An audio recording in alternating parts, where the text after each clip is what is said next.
Right, good afternoon, everybody. Hopefully you can hear me. If someone could confirm in the chat, that would be really helpful. So welcome to this webinar. It's going to be running 12 till 2, and it's about Rare Disease Day, which is happening tomorrow. And I'm Vicky from Central and South GMSA. So I'm sure lots of you know lots about Rare Disease Day, but just in case. So this year, obviously, it's held on the 28th of February, which is tomorrow, and some years it's held on the 29th, obviously more rarely. And I think I really want to promote today the scale of what we call rare disease. So there's a term where we say it's individually rare but collectively common. And by that, we actually mean 3.5 million people in the UK, 1 in 17 of us over our lifetimes. That's actually 300 million people worldwide. So this is a big scale of people. In this webinar, we're going to talk a little bit about the genomic technology that's reducing the diagnostic odyssey for so many people with rare diseases, meaning that we're coming to faster diagnosis for some. But most importantly, we're going to hear from some patients and some families of people living with rare disease who are going to talk about their individual journeys and give us a small insight into their world. So a very brief outline of the speakers today, but I will introduce them individually. Before we start, if I can please just ask you to turn off your cameras and obviously mute if you're not talking. This is being filmed and we will share it with you at the end via the emails that you registered with, but it will also be available on our website and on YouTube. Please do add your questions to the chat. We definitely hope to address them at the end. Some of the speakers might, be good at multitasking and may, of course, answer your question whilst they're talking, but I suspect most of them will be at the end. And other than that, Lucy, are you here? Can you hear me okay? I'm here. I can hear you. And hopefully. Brilliant. Would you like to share your slides? I can see you as well. Wonderful. This is all going to plan. So while Lucy just gets her slides up. So I'm so delighted that Lucy can make it today. It's an incredibly busy month, I suspect, for Lucy. So Lucy is a medical doctor and she's also CEO of Medics for Rare Disease. And I strongly encourage you to take a look at all of the amazing resources that are on there to support the workforce and patients to learn more about rare disease. And yeah, over to you, Lucy. Great. Thank you so much, Vicky. And thank you so much to the Central and South GMSA for hosting this webinar and inviting me to speak, and to everybody who's attended or is going to watch on playback. Can I just check, Vicky, that you can see my slides? It should say, I can see them. Great. Thank you. So I'm here representing Medics for Rare Disease. Medics for Rare Disease is a small charity. We're based in the UK, but do work globally. And our vision is equitable healthcare for everyone. And I think in this particular case, we're talking about regardless of the prevalence of someone's condition. And our personal mission within the charity is to shape a medical profession that can provide people living with rare conditions a timely diagnosis and excellent care. However, saying that, we do work with other healthcare professionals and, of course, all the people that design and support health services. I'd just like to say a huge thank you to our 2026 partners, particularly for early support so that we could run our Rare Disease Day campaign, which I'll tell you about. I will just let you know that this doesn't equate to any endorsement or a product or a company, and everything that I talk about is they have no editorial effect over. So we're really here today because it's Rare Disease Day tomorrow. So 29th is a rare day. It comes every 4 years.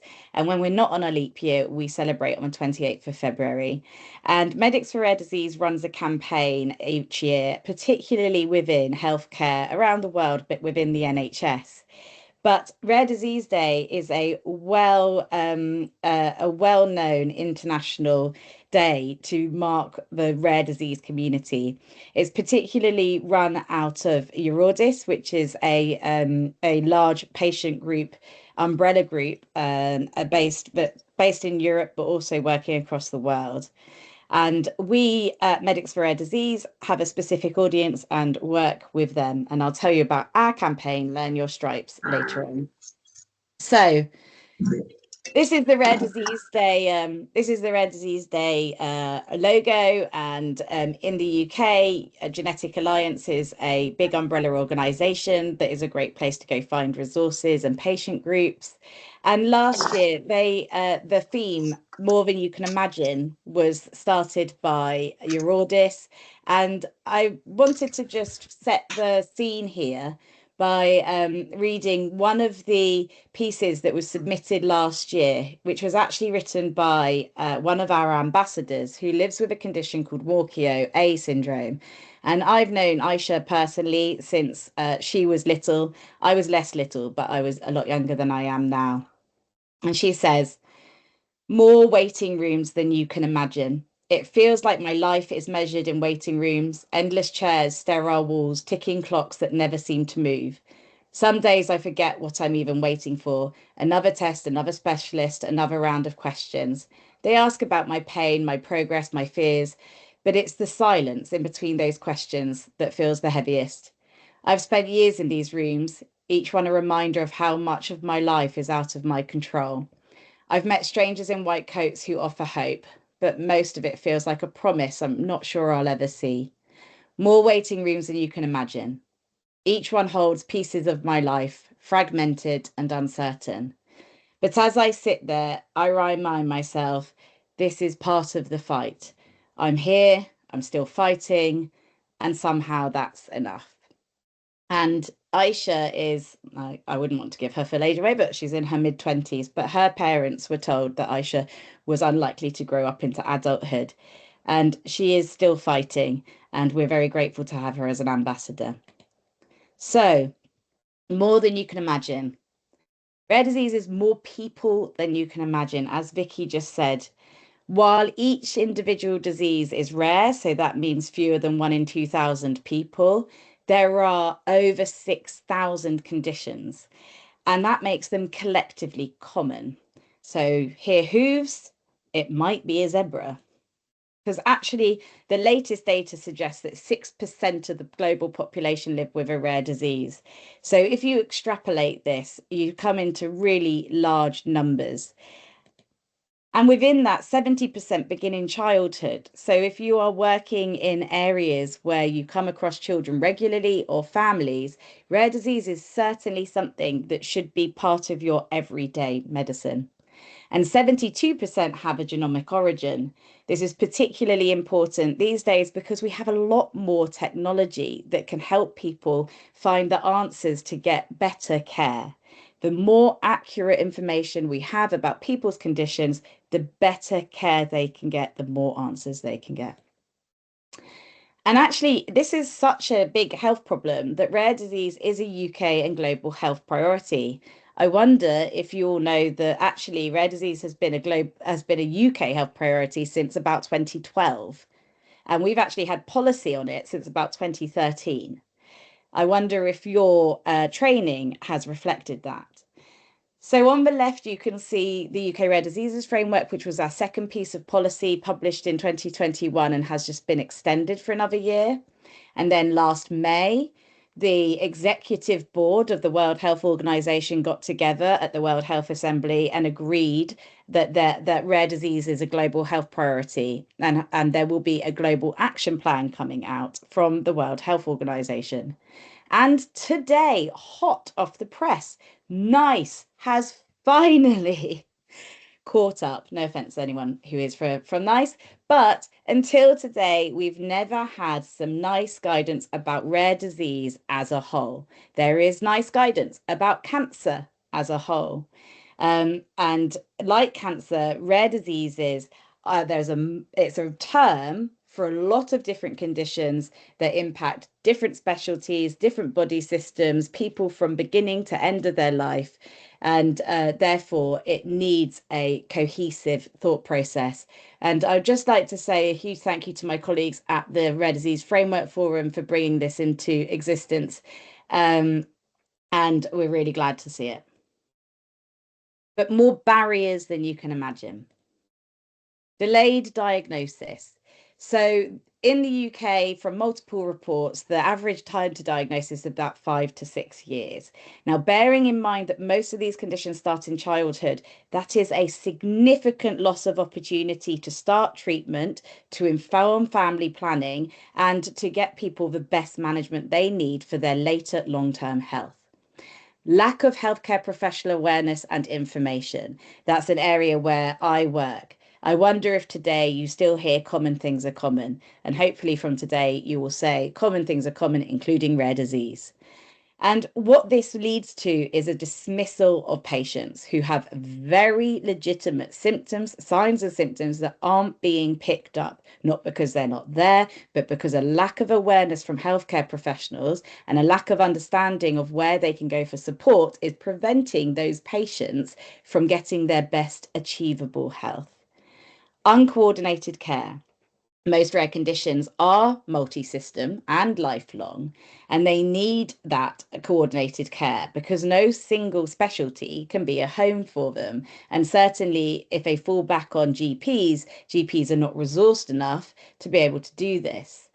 And imagine going back to a time when cancer care was uncoordinated, where if you had cancer with multiple symptoms from different systems, your GP was pinging off a referral to general surgery and off to hematology, and none of them are talking to each other, and they're all coming back to the GP who's this just isn't their area. That is the state we're in rare disease. And actually, the majority of people either have no coordinated care or they or their loved one has to coordinate their care, leading to them having to leave work and fall out of the life that they were living. And then barriers to specialist care, treatment and research. These can be postcode lottery barriers, but sometimes you've just not got the right healthcare professional to point you in the right direction, leading to huge inequities of care. Barriers to work and education due to the amount of time it takes to get a diagnosis and the uncoordinated care and the fact that appointments can be all over the country in highly specialized centres. And then really importantly, stigma, isolation and poor mental health. Stigma in rare disease is absolutely an epidemic for this community. And it's something that we really need to start stamping out. I think one of the things I should have put in here is more variation than you can imagine. You start getting into rare disease and you'll see there is more human variation than you can imagine. And it's really important that we are accepting and embrace people as they are.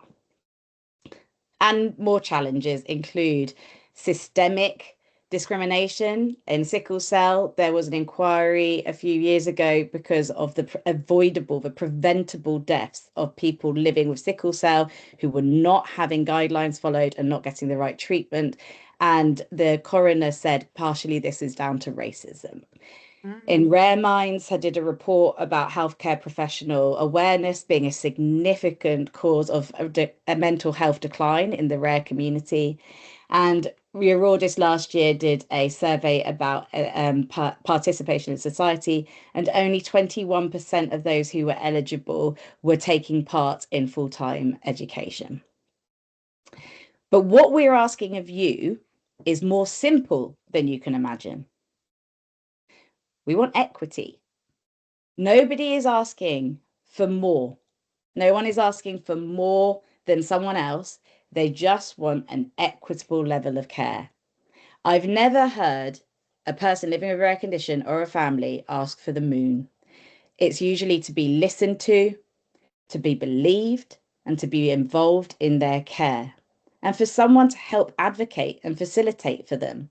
It's not enough to go, oh, well, you're the expert, you know best. They're the expert in being them, but you are the facilitator, the expert in the healthcare system, and it's working together that will help them achieve equity.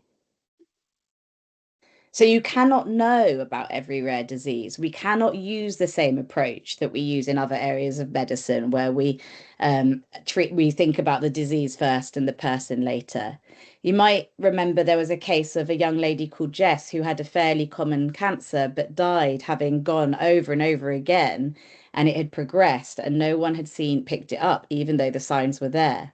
Her condition wasn't uncommon. It's that she was younger than people expected her to be to have it. And therefore, she was made rare. She wasn't listened to, she wasn't believed, and she sadly died as a result. So you need to appreciate the unique and additional challenges that are caused by rarity. So you need to be able to understand when to suspect undiagnosed rare disease, be confident providing compassionate and competent and dignified care, even when you're uncertain. Uncertainty is the hallmark of rare disease. You cannot get rid of it. So we have to be able to work with it confidently and transparently. And you need to know where to get support for yourself. Now, we've got lots of speakers to come and not loads of time. So I cannot go into all of how I want you to do this, but I'm not going to leave you high and dry. We have a short training video that hopefully will inspire you to go and do our full training, where you can find lists of resources that I'm going to mention now. So this is just the taster. And then and then you can go follow up, do your learning so that you can fulfill these objectives. And there's more support than you can imagine, more support for you and more support for your patients and their families. You just have to know where to look. And when you look, you have to open your eyes. So we are being hosted today by the lovely team at Central and South GMSA. England and the government has invested a lot of money in the Genomics Medicine Service, and it has great resources that can support you. So make sure you use it. Genomics is a part of rare disease. Not all rare diseases have a genomic origin, and also after diagnosis, most rare diseases will not come back under genomics. So it's a part of rare disease, but when it is important, it's really important, because people will not be able to get the best information in care if you haven't used all the resources in your toolbox, which includes genomic technology. And what came with this investment is excellent educational resources. So the Genomics Education Program has a website with a full range of resources, from I don't know anything yet resources to things that are more detailed. And this side of it, which is GNotes, has really useful practical tools. So you can go to in the clinic, so a scenario in the clinic, potentially you have a child with a intellectual disability or someone with short stature, and you go and you look and you find out how to what to do next with some guidelines, as well as a knowledge hub, which is a bit more of in-depth articles about different areas within genomics. This is not just useful for rare disease, it's also useful for cancer, for infectious disease, pharmacogenetics, etc. So make sure that you have these bookmarked on your computer so that you can easily access them. And then outside of the NHS in particular, we've had resources in this area for a really long time, even pre the genomics revolution. So Find Zebra is a search engine based on the Orphanet Directory of Rare Disease. And essentially, it's able to support you with your clinical thinking, with your clinical decision making. Obviously, you need to use your own acumen, your own research, but what you can do is put in key signs and symptoms as keywords separated by commas, and it gives you results of potentially conditions that might match that presentation. Oh, no, I've clicked on it. Okay, and then this is what it's based on. This is the Orphanet Directory of Rare Diseases, which is a hugely useful resource. It might be something you go to when your patient has a known rare condition or you're looking for one, and it can provide you information about the condition itself, expert centres, and patient advocacy groups, and lots of support.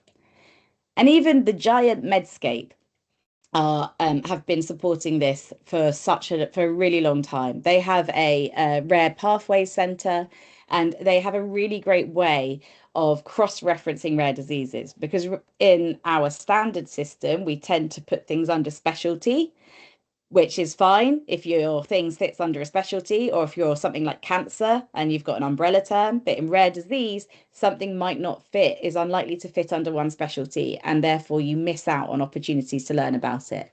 So Medscape's great at cross-referencing and has disease-specific stuff, but also basic stuff, a sort of more general stuff as well. And then patient advocacy groups. When people don't have anyone to look out for them, they tend to make their own communities. They find their own tribes. And really, that's why I'm here today. My brother died of a rare condition before I was born, and my mum and colleagues started a charity from my kitchen. And I watched that charity grow before genetic testing, and then they gathered data, they fundraised, they developed treatments, got clinical trials, and now my brother's condition is treatable. And that was all because of a small charity. So do not underestimate the power of small charities and patient advocacy groups in rare disease. Here are some, please, for your bookmark section. Again, you'll find them on our training. Unique has been around for a long time, since I was a little girl. They're fabulous, and they've got an incredible amount of resources. Often people will think that doctors and healthcare professionals want the disease-specific resources, but I highly recommend the family resources, bereavement, carers' well-being, because often for you as a healthcare professional, that's where you're going to find it difficult to provide this help, but it's here, they're there for you. Rare Minds is a fairly new charity, but they're a little bit like Medics for Rare Disease, but for the mental health side of rare disease. And they have this fantastic well-being hub. There is so much on there, because mental health is at major risk, mental well-being for the whole family and carers and the person impacted in rare disease. So being proactive and thinking about mental health in all of your consultations is probably one of the best things you will ever do for your patient. And then here's an example of a disease-specific group. This is Addison's disease, and it's called Addison Self-Help Group, but you should see the resources for healthcare professionals. There's a button on there for emergencies. There's a huge amount of training. And Addison's, only recently did NHS finally give people living with Addison's an emergency alert card. Prior to that, it was the Addison's group who were doing it all. So this is just one of so many charities, but if your patient has a certain rare condition, make sure you connect with them.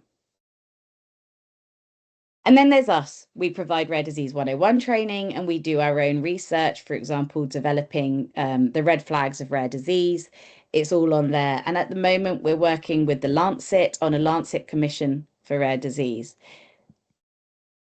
And then my last thing to say before questions and things is that your understanding is worth more than you can imagine. And I really want you to take that home today. No one can be an expert in every rare condition, but by facing this community, facing the challenge alongside them, you can make such a big difference.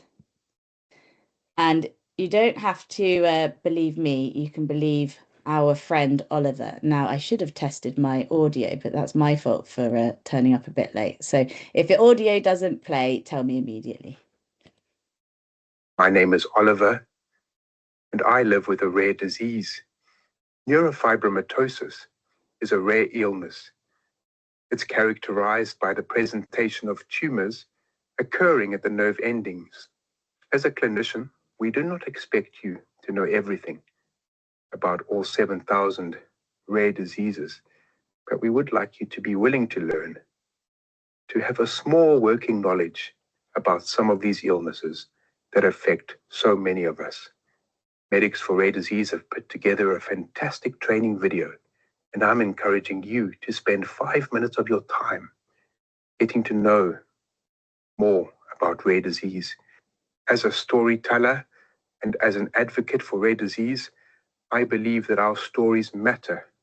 Now is your opportunity to start engaging with the rare disease community and to help people like me feel heard, feel listened to, and to feel validated. I'm Oliver, reminding you all to fill the world with love and to be kind, compassionate clinicians.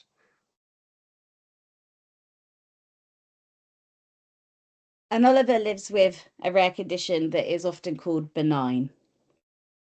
And so his condition is clearly visible, and and often people with this condition feel like they are not being listened to because it's called benign. I think we can all see from Oliver that that is not a benign condition, and therefore an understanding of what these conditions are really like is really, really important. So listen to Oliver and head over to our campaign page, which I'm going to just show you because so that you can make sure you do that. So let me pull it up for you. Look, it's going to work, isn't it? Rare Disease Day. So this is our campaign page. If you go to our website, go to Rare Disease Day, and we've got this lovely little video that is actually voiceovered. It was created in-house by me and my daughter and our team, and it's voiceovered by one of our former trustees who lives with 2 rare conditions. He's got a vascular malformation in his eye, and he's also got acromegaly. So you can check out the video there, let it whet your appetite, and then head over to our Learn platform to access our training and to find out about all these resources that I've told you about today. And here you've still got time to show your support to the rare community by showing your stripes and posting them online. You can post them on your own socials if you're happy to, or send them to your communications department at your hospital. I am sure they will be very glad for some content to put out. And then also we've got some lovely downloadable assets and posters that you can spread around or send to your colleagues. And I think my colleague Jo will be very upset if I don't plug the fact that we've got a shop. So if you'd like to show your stripes and get some fancy socks, please head over there. So I think that's the end of my presentation. So I will stop sharing and ask, do I have time for some questions, Vicky? Do you mind doing them at the end, Lucy? And if That's people can put absolutely them in the fine. chat. Amazing, thank you. Right, thank you so much, Lucy, as always. I think such a powerful voice in the rare disease community, and the resources on the Medics for Rare Disease site are really excellent, and I promise I will send you the links that Lucy mentioned afterwards. And I think I was really taken, so as education and training lead, I think I often come across this idea that rare disease is just so huge and it's just so complicated, which of course it is. But Lucy said, and I wrote it down, so I'm going to read it, uncertainty is the hallmark of rare disease. And I think she's trying to say that nobody's expected to know everything about it, but being open-minded, I think, is really important. And there are some really amazing resources out there. So thanks again, Lucy. And Gavin, are you okay to share your slides? And right, so I'm just going to introduce next. So Dr. Gavin Ryan is a consultant clinical scientist based here in the West Midlands.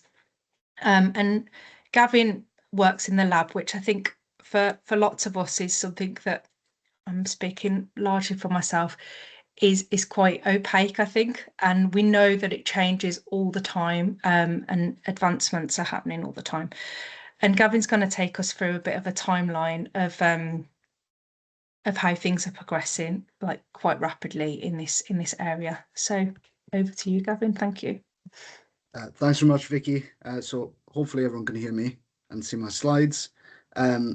So as Vicky said, I'm Gavin Ryan. I'm a clinical scientist within the West Midlands Genomics Laboratory, so one of the three or four laboratories actually in terms of the central and south region.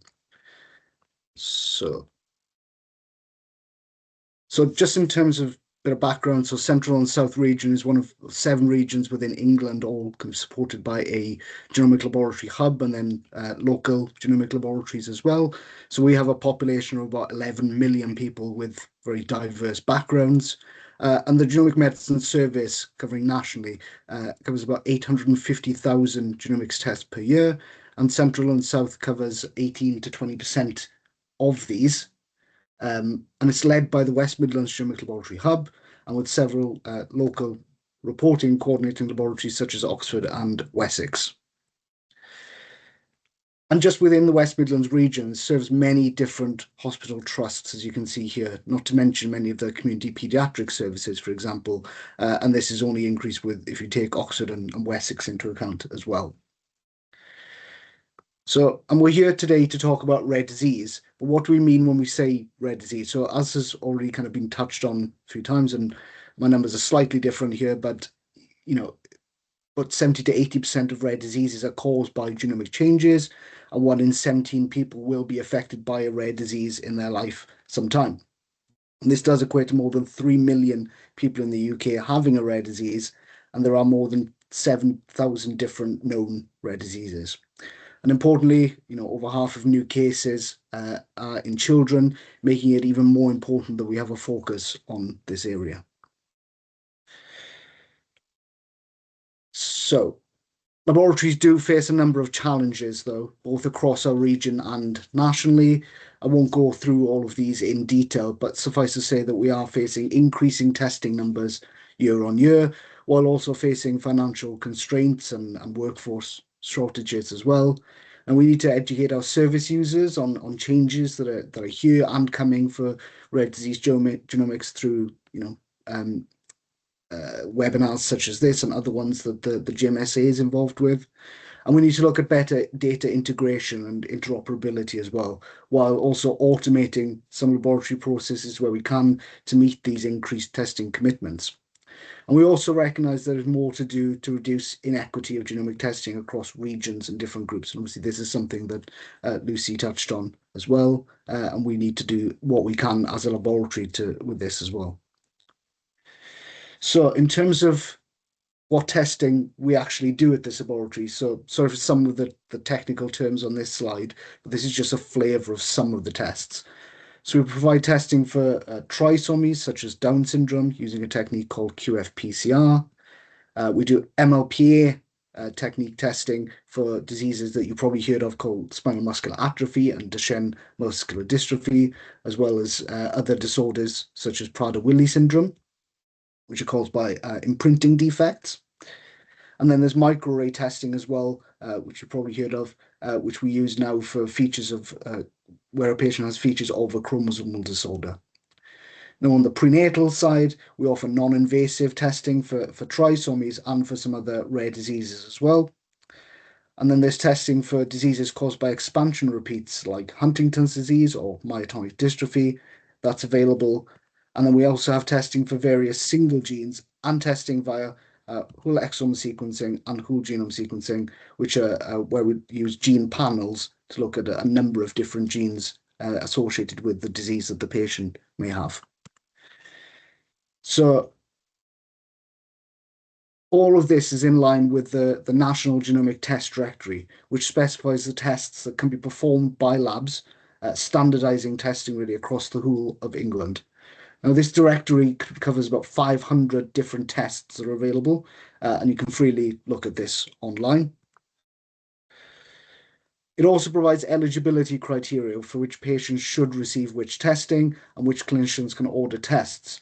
As you can see here with the neurological disease CADASIL, there is testing criteria stipulating what features a patient should have before they get this testing, what overlapping tests there are, and what might be appropriate to or instead of in terms of testing, and which specialties can request this test as well.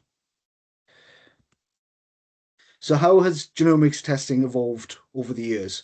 When labs first started out, they were mainly offering karyotyping and a few select rare disease tests.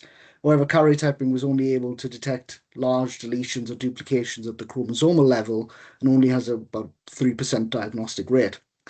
Then microarray testing was implemented, offering the opportunity to detect smaller deletions and duplications and increasing that diagnostic yield up to about 10 to 15%. Now, Sanger sequencing also became available to look at changes to DNA at the individual base level, but this is kind of a low throughput test and requires designing primers for every fragment that you want to look at.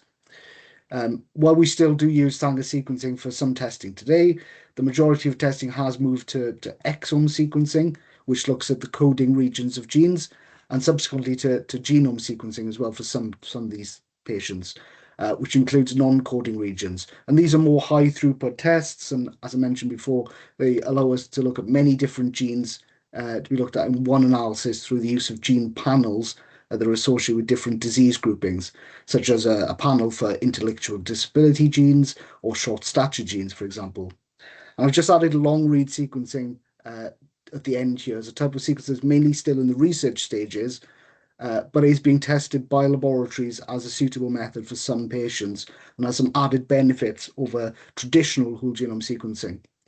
And the scale of genomic variation looked at by these tests and now able to be looked at by whole genome sequencing overall is from the chromosomal level with millions of bases of DNA bases to copy number variants of thousands of bases, right down to sequence changes of just one base.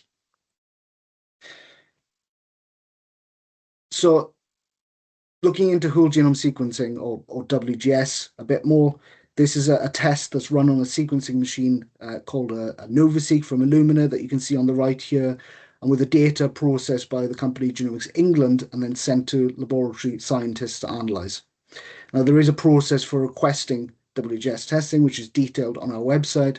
And for patients who are eligible, WGS is the most comprehensive test. So, for example, individuals with developmental disorders or neurological disease, it is able to detect multiple different types of variants that you would previously have had to have required multiple successive different tests to do. And it can also detect non-coding variation, which is becoming more and more important. It is easier to reanalyze patient sequencing data. And because we're looking at all of these different types of variants in one test, it has potential to reduce the multiple appointments that patients have had to go through in the past to arrange all of these different tests. And for those patients who do get a diagnosis, it will have shortened the diagnostic odyssey for them. And this is a list of all the different indications that Central and South provide WGS testing for. And there are a couple of indications that go to other regions for them to do because they're specialists in that area. So you can see it's quite extensive, ranging from developmental disorder testing, as outlined in these red boxes here, to a number of neurological conditions, both childhood and adulthood, and then some others as well, like eye disease, skeletal disease, or metabolic disease as well. And when we look at who is referring for whole genome sequencing over time, looking at all referrals, we can see that we've gone from almost 100% from specialist genetics clinicians, so through clinical genetics in 2021, to a sharp increase from other clinicians overtaking clinical genetics this year. And I think it's really a testament to the work that the laboratories and clinicians have been doing in bringing WGS into the mainstream through work like educational sessions and multidisciplinary team meetings. And we will look at what we call core referrals, such as intellectual disability. The gap has narrowed over the years. We see a lot more coming from neurology and community pediatrics, for example, for those patients with developmental disorders. However, we can clearly see there's still a significantly greater number of patients referred from clinical genetics, reflecting, I think, how complex some of those patients are. And then if we look at diagnostic yield. So as a region, we have since 2021 reported more than 15,000 WGS results to clinicians and patients, with there being more than 75,000 reported nationally. Now, of course, across all WGS referrals, we have about 25% of patients receiving a diagnosis. In addition, about 10% of patients have a variant of uncertain significance identified, which had enough evidence to be considered reportable and to recommend further testing. However, it is important to note that diagnostic rates can vary considerably by indication, with epilepsy and adult onset neurodegenerative disorders having an approximately 15% diagnostic rate, but retinal disorders somewhere around 50%. That's outlined here. So how are diagnostic findings identified? Well, about 90% with WGS are from the gene panels that have been applied to the patient. And about 7% of those we've reported as diagnostic have been from analysis outside of these gene panels. And about 2% have been from what's called a diagnostic discovery pathway of researchers feeding back variants identified by themselves, which I'll touch on in the next slide as well. Now, of those identified outside of the gene panels, most were variants that were only in the child and not in the parents. That's how they were identified. But a significant proportion were also identified using a prioritization tool called Exomizer, which ranks and scores variants based on a number of factors. We also found that over 800 genes have been reported, and this number is probably higher now, really showing the breadth of genes that have been able to be identified as diagnostic from WGS testing. So when patients consent for WGS testing, they can also consent for their data to go into what's called the National Genomic Research Library, and that data is in there anonymously. This data can be used by approved researchers to do research for new treatments, improving analysis, and other important points, as you can see here. And there is also a pathway for any potential diagnoses found by researchers to be fed back to laboratories for analysis and potentially reporting, as seen in this flowchart here. And we can see in this graph on the right some of the different reasons why these findings were not picked up at the first analysis of the patient's data. And this pathway has really enabled us to get many more diagnoses for these patients. And the last slides, I just thought I'd focus on some of the areas of progress that we have and are ongoing. So the first is in the discovery of genes associated with disease. And there have been numerous studies that have identified new gene-disease associations, including this one below here, or up above here, identifying 28 new genetic disorders, and that was in 2020. There are also tools such as Gene Matcher that I've provided here that have provided means for scientists, clinicians, and researchers to get in contact with each other to compare findings. And you can see this with this graph of the pediatric disorders panel for children with suspected developmental disorders, where the first version of this panel to the current version, there's 877 genes have been added, and there are now almost 3,000 genes on this panel. As well as tools like Gene Matcher, there are other tools for data sharing as well. So all WGS patient data from testing in the NHS goes into a database called the Clinical Variant Arc, where laboratories can see whether a variant in a patient has been seen in other patients before, what features they had, and how that variant was interpreted, which is really helping laboratories. A lot of progress has also been made on looking at variants in non-coding regions of the genome.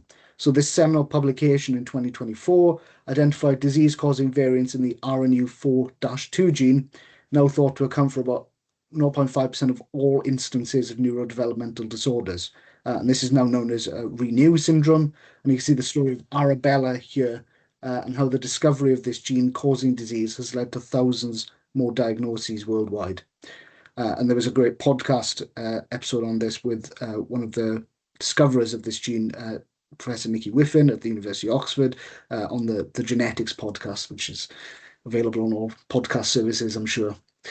And there have been several other non-coding genes that have been associated with disease that have been discovered since this publication as well. There's also lots of progress on new technologies. So RNA sequencing allows us not just to look at DNA, but at RNA to look for changes as well. Long-read sequencing, which I mentioned before, allows certain types of variants to be detected more easily and different types of variants too. And multi-omics will allow us to look at changes at protein levels too.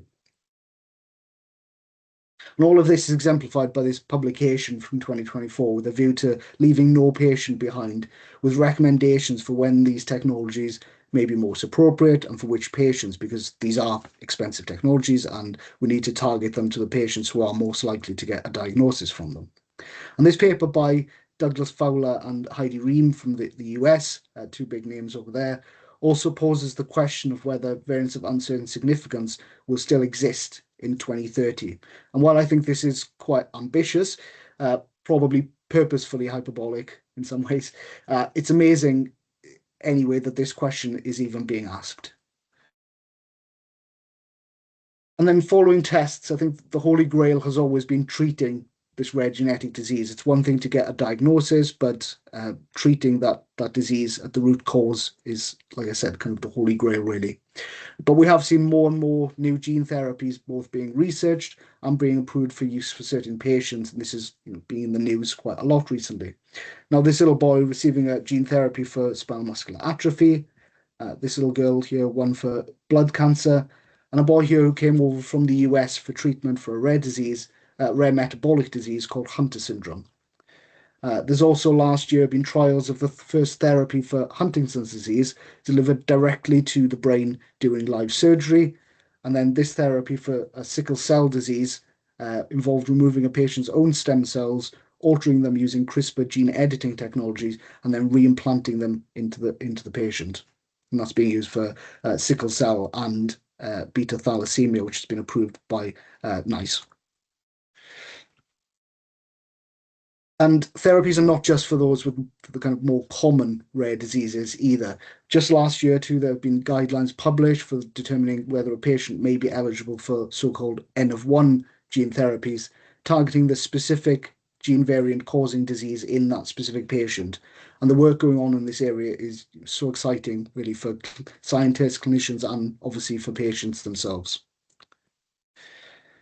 And then something that Lucy touched on as well, the importance of therapies has been recognised nationally with the Rare Disease Action Plan for 2025, having action to prepare the NHS for individualised therapies and investing lots of much needed capital in this area.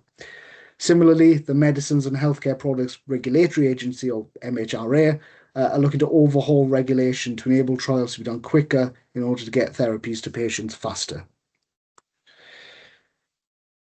So hopefully I've been able to give you a flavour today of the testing that goes on in genomics laboratories. And there's obviously so much more that I could probably talk for hours on this, but we do have limited time.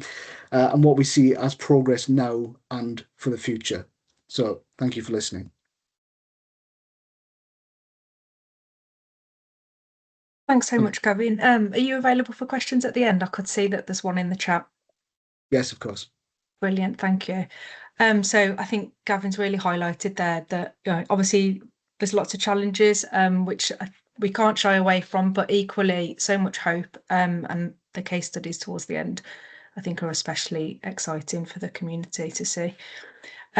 So next, I hope, Amit, can you hear me? And can you? Yes, I can. Amazing. I don't have slides, so I don't know if you want to sort of highlight That's me perfect. on the screen.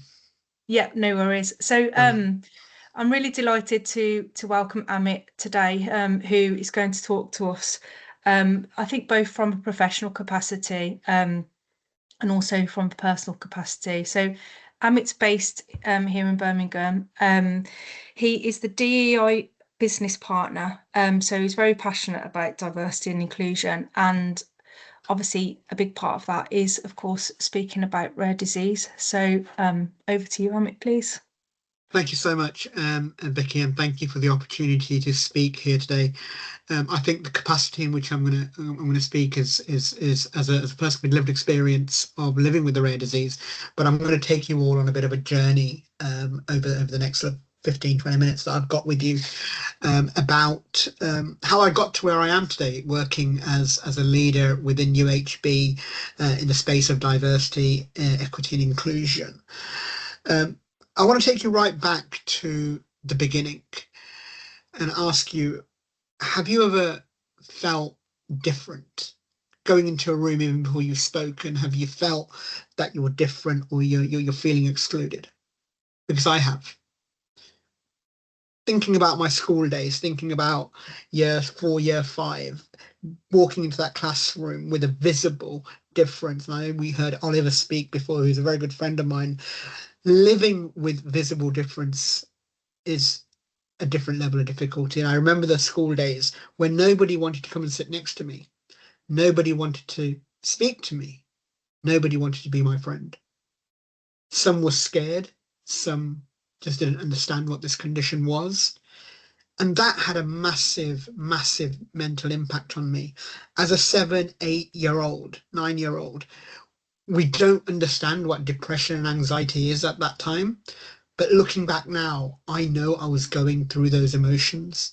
And although the medical care was fantastic, and it's a massive 360 for me because I was looked after at the Queen Elizabeth Hospital as a child up until right now, and now serving as an employee here. Although the medical care was fantastic, what a lot of the time clinicians don't understand and people don't understand is that the mental toll this takes on an individual and their family. My father became an expert in neurofibromatosis without volunteering to become one. And at that time in the 90s, we didn't have the luxury of, Google and ChatGPT or AI to go and figure it out. He had stacks full of appointment letters and leaflets that were given to him. And what was really special for me and a takeaway for anyone listening here who is a parent or a carer of someone with rare disease, what was really powerful for me from my father was the way he normalized my condition. To go back to talk about my school days and that uncomfortable situation. As a child, I had hobbies, I had likes, I had interests, just like everyone else did. And I used to love the game cricket. Cricket was very, very special to me, and it still is. And I started playing cricket in my garden because I never had this confidence to go and play with other children in school. And one day I somehow mustered up this courage to ask a group of boys if I can play cricket with them. It was year 6. I still remember, and it was after school. It was a summer's day, and they were playing cricket in the playground. And I said, "Can I have a bowl? Can I have a bowl?" I used to love bowling, and I used to bowl to the wall at my house every single day by myself. And they said no. They laughed, they mocked me, they kind of pushed me around, but reluctantly they handed me that ball. And when they did, I remember I was going to come running in, and the batsman, the person who was going to bat, was holding the bat with one hand, and we're standing in front of these makeshift stumps. We're standing in front of the bins, so we don't have stumps, we have those blue bins, and he's standing in front of it with one hand, swinging it around. Think, what's this guy going to do? He can't bowl. So there's me coming in. Little does he know that I've been bowling in my garden for the last 2 years. I come in running and I bowl. I bowl really well. He swings, he misses, and suddenly the whole playground's like, "Oh, this guy can play cricket." And so they throw the ball back at me and say, "Bowl again." This time he's holding the bat properly with his 2 hands. He's looking at me. I come running in. I bowl a Yorker right at his feet, hits those makeshift bins, and I get him out. And suddenly everyone's cheering in the playground, and the PE teacher's watching all this happening. And the reason why I say this story is it was at that point I went from Amit, the boy who has a funny face, to Amit, the boy who plays cricket. And to everyone listening to this talk right now, the very first step of accepting is embracing our personality, embracing who we are. The very first step of confidence is embracing who we are. And I subconsciously at that moment decided to embrace cricket, and the whole school saw me differently. And I came home and I wanted to play cricket and I wanted to join a club. And I remember my father buying me a bat, a ball, pads, all the gear. And my uncle came and said, "What are you doing? Look at his face. What if the ball hits his face and it gets worse?"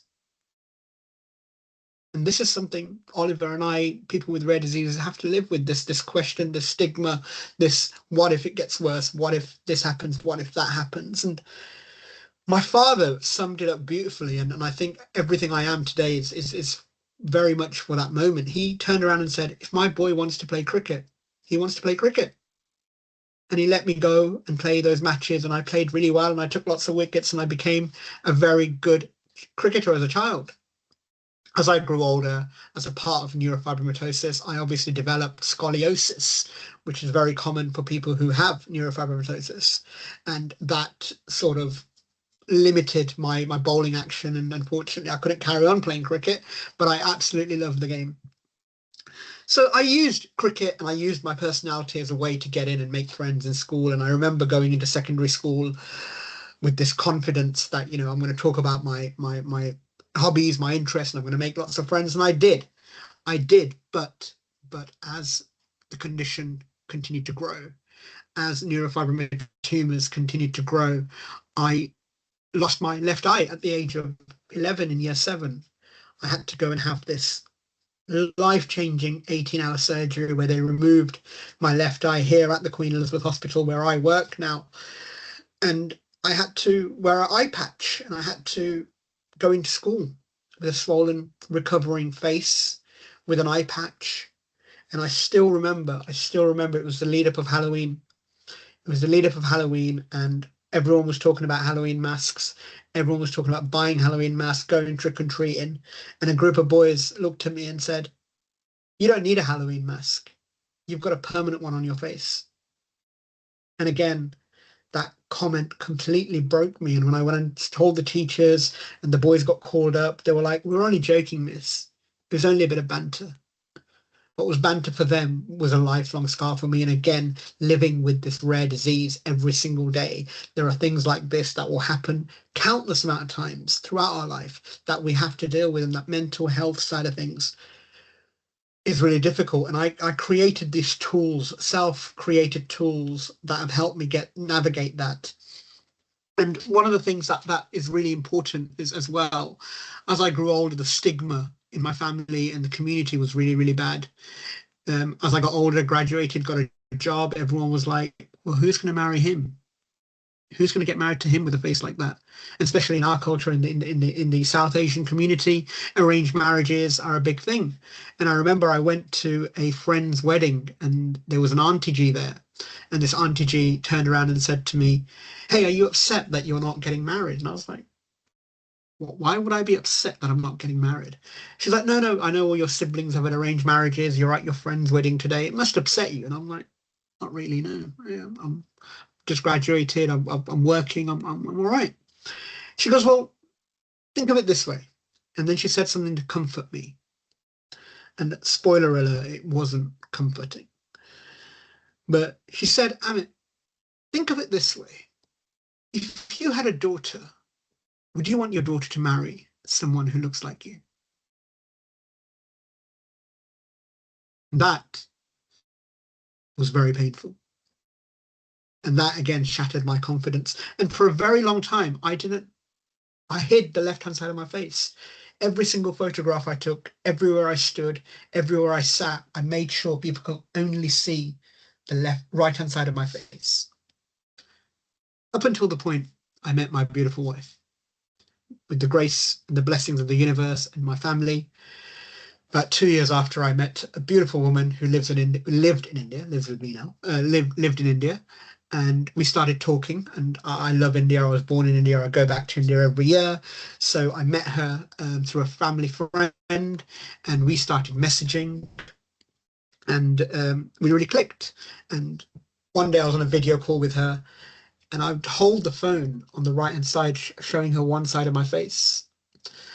And she turned around and said, "Amit, I know what you're doing.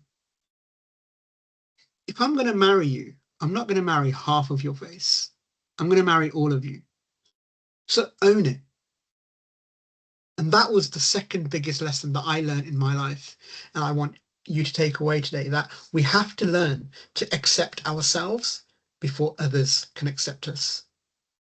We have to learn to accept ourselves before others can accept us. It is really difficult to accept a rare disease. It is really difficult to accept that I look visibly different. And it was for a very, very long time. We live in this world now, disability or no disability, rare disease or no rare disease. We live in this world now where we are constantly seeking validation externally. We want to be liked by others. We want to be liked by our friends. We want to be liked by our husbands, wives, boyfriends, partners. But we do not spend enough time in seeking validation internally. And that was a huge lesson from my wife. And we got married. She moved to England. And she said to me, "Amit, why don't you create some content?" So, like I said at the start of this call, I never worked in diversity and inclusion. My background actually was in sales. I worked in sales. I used to be a business development sales consultant for companies like IBM, Adobe, selling cloud software. And she said, "Amit, create some content and talk about your confidence, talk about how you deal with your confidence." And I thought, she said TikTok, by the way, and I was like, TikTok is all singing and dancing, and there's no way I'm going to do that. But wives have a way of convincing their husbands of doing something. And one thing that I learned after getting married is that if there's something you do, that's you listen to your wife. So I ended up creating a video on TikTok saying, my name is Amit Ghosh. I was born with this rare genetic condition, and I want to take you all on a journey to help, support, and inspire you be the best version of yourselves using my lived experience. That is what I said on that video. Within 24 hours, that video got over 100,000 views. At one point, I was getting 2,000 followers on TikTok per day. But my friends, it was not about the followers. It was not about the views. It was about the comments that were coming from the back of it. People telling me how my videos are making a difference to them. There was a young girl in South Africa who has neurofibromatosis growing on her legs, and she can't go swimming. She's scared. She really likes swimming, but she can't. And she says to me, I really enjoy swimming, but I can't go swimming. And that is when I remembered my cricket story. And I told her my cricket story, and she found that inspiring. And a week after, she came back to me and said, Amit, I went swimming for the first time, and I posted it on Facebook in my swimsuit, and I wrote, I'm visibly different and I'm proud. And this made me decide that I'm going to leave my sales career behind, and I'm going to start becoming a content creator, an advocate, and a public speaker. And as I was doing all of this, the director of inclusion here at UHB heard me speak one day and came and said to me that there's going to be a role.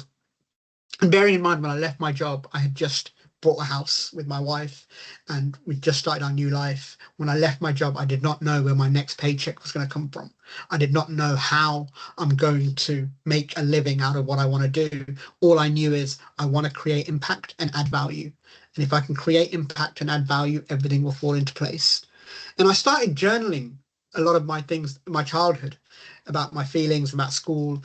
And very quickly it turned into a book called Born Different that I actually pitched to several different publishers who all rejected it because they'd never heard of me as a publisher.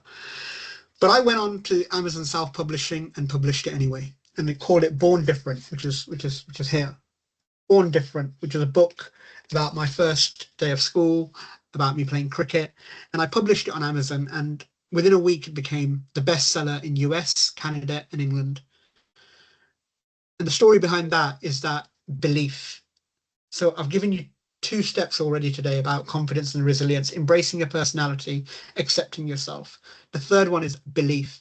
When you believe in yourself, you take actions. When you take actions, you get results. When I embraced my personality, when I accepted myself, I started to believe that I can create impact and add value in people's lives by sharing my story, by sharing my lived experience. And I started doing that. And that got me to a point where I now have over 1 million followers on social media. I have spoken across the globe now, America, Europe, India, about my lived experience, about these confidence steps that people can take to become resilient, to become more confident. And I now work at one of the largest employers in the country, all because I took that step, that belief, and I went with conviction. But people living with rare diseases, we experience pain every single day, physically, and mentally. Only yesterday, I was coming out of a train and I was going over the platform, and a group of girls in front of me saw me, and one of them said to her friend, hey, look at that lad's face at the back. And time again that happens, but this time I called it out. As I walked past them. I said, thank you so much for noticing my face. Thank you so much for noticing how I look. And it is upsetting and it takes time. And the 4th step for resilience and confidence for anyone living with a rare disease, a visible difference, a disability is consistency. You have to consistently work on those 3 steps that I spoke about. There are going to be bad days. There are going to be days that knock you out, but come back to the things that you embrace. Mine was cricket. What's yours? It could be anything: football, cooking, cleaning. Step 2, learn to accept yourself. Wake up in the morning and give yourself that validation that you are good enough, that you've got this. Step 3, believe in yourself. Believe that you can do something. Start taking those actions and you will get the results. And step 4, do not give up. keep going, keep repeating those steps, keep that repetitiveness going, and it will work.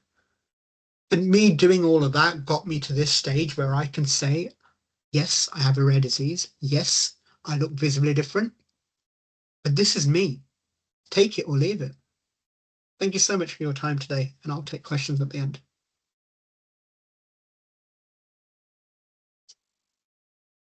Amit, thank you so much for that very, very inspiring speech. And I think you would have made an amazing salesman. But I'm so glad that you're doing what you're doing now. And I think on behalf of the comments, I think we just need to also thank your wife for being so wise. She's got a lot of love in the comments. So yeah, including from me. So much appreciated. And yeah, any questions, please, if you can wait a few more minutes, that'll be wonderful. Isabel. Hi, thank you so much, Amit, and thank you to all of the speakers today. It's been really, really powerful. I'm now going to hand over to Melissa McCrory. Melissa, have I got you on the call?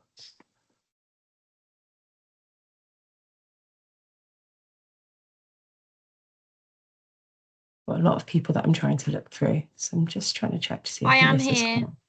Oh, there you are. Hi, Melissa. Hi. Melissa's hi there. So Melissa is somebody we've been working with at Central and South Genomics. We talk a lot about the diagnostic odyssey when it comes to rare diseases, and that's that sort of long, arduous, exhaustive process through which people get a diagnosis. I don't think there are many people that can speak to this more than Melissa, whose daughter Megan, after over 20 years of complications, endless hospital appointments, different specialisms, was finally given a diagnosis of Renew syndrome, which Gavin touched upon earlier, after having diagnoses of coughin serous and then ARID1B. So Melissa has so much to say on this topic. She's an incredibly inspiring speaker, and we're really lucky to have her today. So Melissa, if I could hand over to you, that would be great. Hi, everybody. Thanks, Isabel. This is something I've never done before. I'm quite excited to do it because she was my first. She was born 25 years ago yesterday.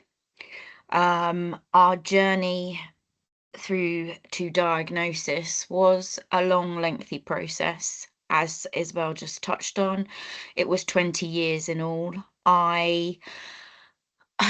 It came with such ups and downs, as many of you who would know if you've been through this process.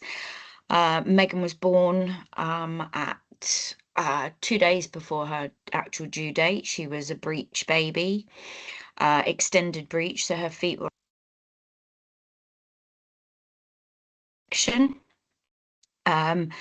screaming her lungs off, which she has done ever since. She was tube fed for the first 36 hours.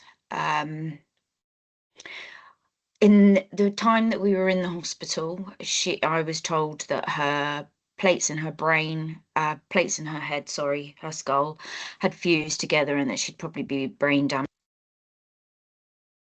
As you can imagine, as a new mum at 24 years old, that's quite a hefty thing to be dealt. Other than that, they never said anything else. She got her suckling reflex going, which allowed her to be bottle fed, not breastfed. She was a floppy baby. The reason that I took her to the doctors was that she just didn't seem to focus very well, and that's where we started our journey through a paediatrician, the most unprofessional paediatrician I've probably ever come across in our journey. She told me that Megan was 6 months old when they told me that she'd never walk, talk, or have any understanding, be incontinent for the rest of her life. Then that's when the process of genetics started. We had lots of different blood tests done, came back with multiple different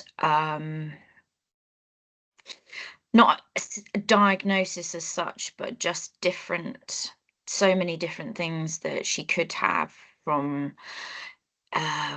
stuff that I've never ever heard of. So as any of you would know, Google becomes your friend, but then again, it isn't your friend, because it can actually scare the living daylights out of you, which is what happened for me. We'd leave the pediatrician and we'd go home and we'd Google lots of different syndromes that she could have. Apologies that there's no pictures up of Megan. I didn't get round to doing them. Megan is small in stature. She has a microcephaly, she has hypertonia, she has a global developmental delay, is autistic. She is non-verbal, but she has certain words: mum, up, Lily, Bubba and Bubby, which is her dad and her brother. She's very loud. She loves to laugh. She's resilient. When she was 2, she had pneumonia and nearly died, which was probably one of the most scariest times in her life. For me, she's had multiple operations to loosen tendons. She's had, since the pneumonia, she's had subsequent chest infections. As many of you probably experienced, COVID was an extremely scary time for us. We became a very tight, small bubble, which we just literally spoke to people over the garden fence. In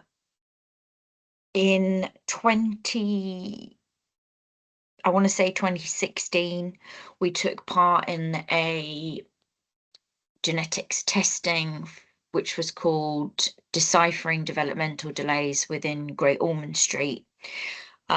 This led to the diagnosis that arrived when she was 20, of Coffin-Siris syndrome. This was, a massive thing for us to suddenly have a diagnosis of, the reasons that Megan was like she was. I joined several Facebook groups to understand, and I finally, after 20 years, suddenly discovered that there were other people like Megan out there. Then came the diagnosis when she was nearly 22 of ARID 1B, again, a shining light. We went to some conferences which were run by other families in this country of ARID 1B. And then last year, through some sequencing that was done by Dr. Dias at Great Ormond Street and Dr. Stewart at Oxford Nuffield, of RNU42, and another shining light, which was this syndrome should be called Megan, because it is Megan to a T. It's the birth stories, the toddler stories, the growing up, they are all so similar to Megan. It's amazing. It's amazing how much genetic testing has come along in, yes, 20 years, 25 years now. But I am over the moon, and my advice to anybody out there that is in the same situation that I was, the black hole that I was thrown into when I was 24, when Megan was just a newborn baby, a 6-month-old, a year-old. Testing is amazing. Testing opens so many doors for us. I'm always saying to parents of older people with disabilities that I meet, have you had any testing done? They've discovered so many different diseases, syndromes, that I just wish I could test everybody I meet, because there would be so much more knowledge for us. Now Megan is obviously so much older.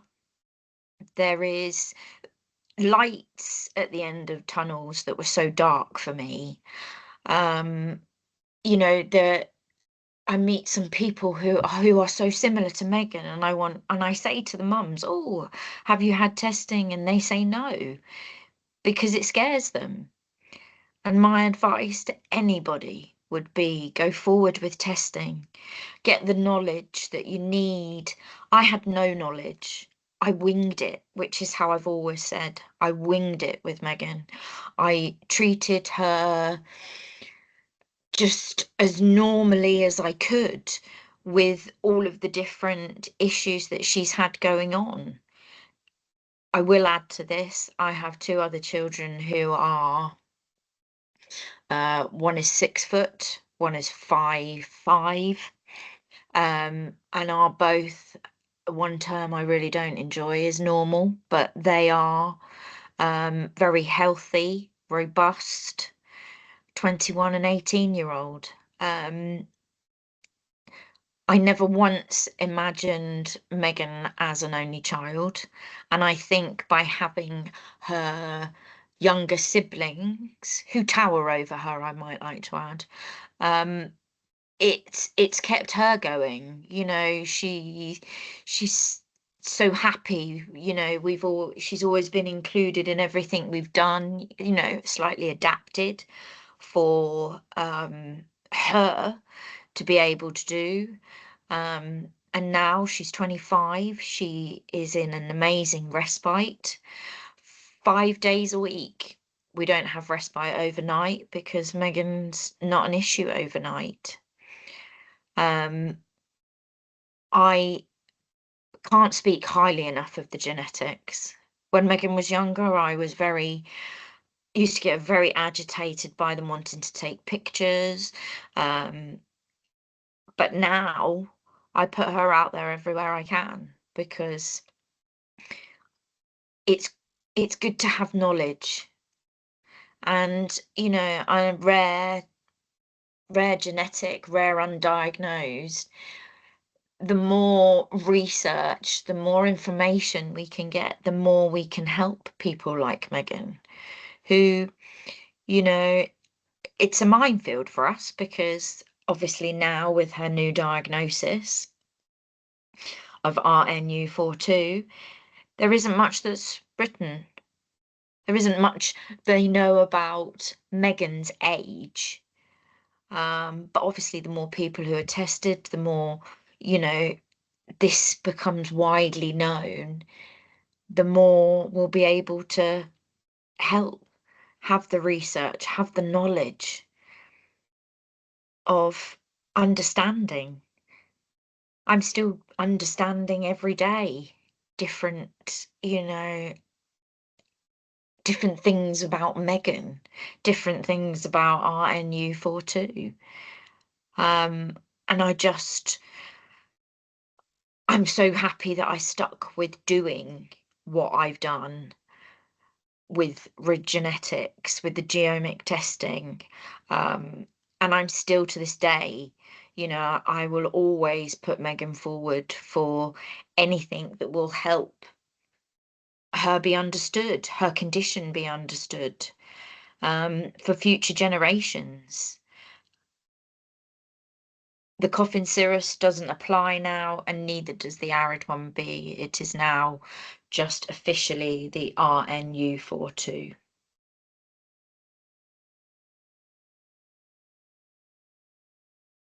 And my advice to anybody is just enjoy them. It can be such a stressful time, such a stressful time. And I look back sometimes and think, oh, I wish I'd done that differently when she was younger. Not been so stressed about the genetics, what the result would come back, whether she'd have a life expectancy, because that plays on your mind. I'm very glad that I have the other 2. They adore her, she adores them. And she's a very happy young lady. Very happy. Thank you. Thank you so much, Melissa. I know it's really, really nerve-wracking to speak in front of this many people and to talk about this story. I can see lots of applause and hearts coming up. You did an incredible job. And like I said, when I introduced you, it's just inspiring to hear you speak about this. So thank you so much for giving us your time today. I know it's not easy to do. Thank you. I'm going to hand over to Cara Duffy. So Cara is a very important member of our PPI group, which is our patient and participant involvement group at Central and South Genomics. And she introduced herself to Vicky, who is our education lead, who's been leading this one up to this point, as just a mum when they met. And Vicky describes her as a project manager, superhuman, who is 3/4 of the way through her master's in genomics. She's mother to Ilana, who has Mann syndrome. Cara and Ilana have very kindly worked with us on a few different projects at Central and South, and like I say, part of our PPI group. And she's going to talk about the diagnostic odyssey, how to get it right, what things you want to avoid as you go through this process with patients, and just share her experiences with us today. So thank you so much, Cara.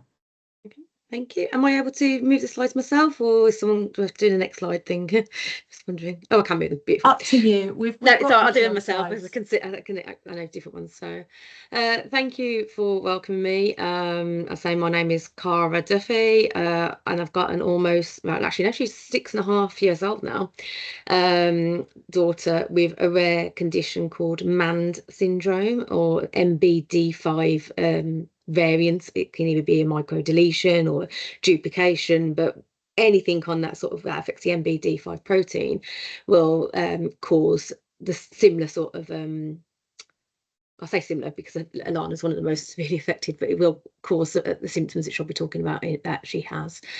I'm now a full-time carer for her. Her care needs are massive. She's an epileptic. She has global developmental delay. She is peg fed. She's practically quadriplegic. She can't hold her head up. She can't sit up. She can't grasp anything. But she can wiggle away across a room, and she can certainly voice her opinions when she wants to voice something. She will let ourselves know. And I kind of, before I get into kind of our diagnostic journey, there's been good parts, there's been bad parts, but I do want to acknowledge all the clinicians that she currently has involved in her care. They are amazing. They're like a second family to us. And I think that's like, from a parent to you clinicians that are listening in, getting that rapport with patients' families, I think I know it can be difficult given that you have short time constraints with your clinic appointments, but that's kind of what's actually really helped get us through, is having I say that good sort of banter. So this is Ilana. She was born in 2019, and she was born as slightly premature. She was born at 36.6 by planned cesarean. I say planned and not elective. That's one of the big trigger words for me. I remember when we started the diagnostic journey, it was like, why did you choose to have a cesarean section? I didn't choose to have a cesarean section. There was a lot of problems in utero. And looking back, I think that is a big part of that is her condition, and it was showing signs in utero without any obvious ones. So like, I could never feel a move. That was a big thing in pregnancy. I could never feel a move. And they used to put the Doors Warman machine on me. Oh, you're meant to pass so many criteria points within 20 minutes, and I'd be on for hours, because even the machine couldn't pick up the movements that she had. I think now that is because of the hypertonia is so severe in her. But I used to kind of just get told, why can't you hear it? Can't you feel it? We can hear. The midwives could hear her moving, or something on there, but even though the machine couldn't feel it and I couldn't feel it, I was just fobbed off of, oh, it's because your placenta's at the front, and it was really, really frustrating. I did end up going in at 28 weeks with reduced fetal movement and quite significant pain. I had SPD during pregnancy with her, so they put me on the machine again. She was failing, they couldn't pick it up, but then STV rate started to drop critically low, so they rushed me to theatre. They were going to deliver at 28 weeks. but fortunately her heart rate did start coming up again. So it was decided then that she was going to be delivered at no longer than 37 weeks. So she delivered at 36.6, had the steroid injections. So when she was born, she wasn't breathing. She was floppy, she was blue, and she went straight to NICU, where she needed high flow oxygen and feeding tubes. Now, after about 48 hours on high flow, she did come off that and she was breathing on her own. So then it became the problem of she had difficulty to feed. So we were in only 12 days, wasn't too dramatic. We were in for 12 days. But she did have an NG tube and was being supplemented breastfeed as well on top of that. 2 weeks after discharge, they removed the NG tube and they said, no, we're okay. We're quite happy for her to move on from that. And I say we were discharged from the company. So that's her at October 2019 when she was around a month old. And that's when you get into the 6 to 8 week checkup. And I remember informing the health visitor, the GP, that I didn't think she could see. I genuinely thought she was blind. There's blindness in the family, so it wasn't completely a shock. It was upsetting, but I was like, no, I don't think she can see.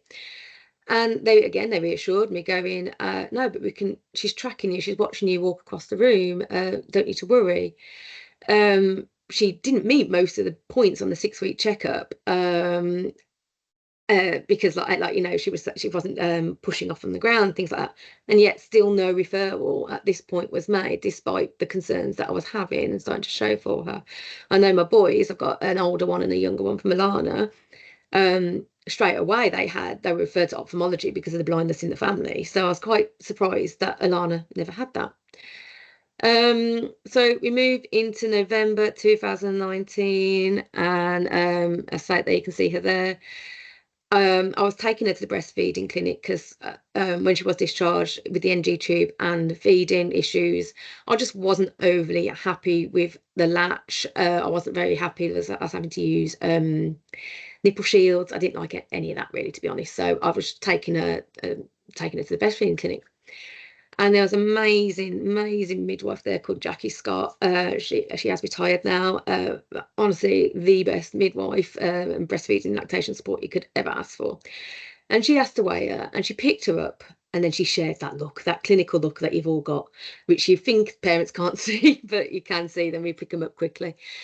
And I just knew something was wrong. And then she was questioning me, going, okay, when is the follow-up appointment with the consultant? Because she was a NICU baby. And I was like, I haven't got a clinic. She hasn't got one. And she was saying, all NICU babies are meant to have a follow-up.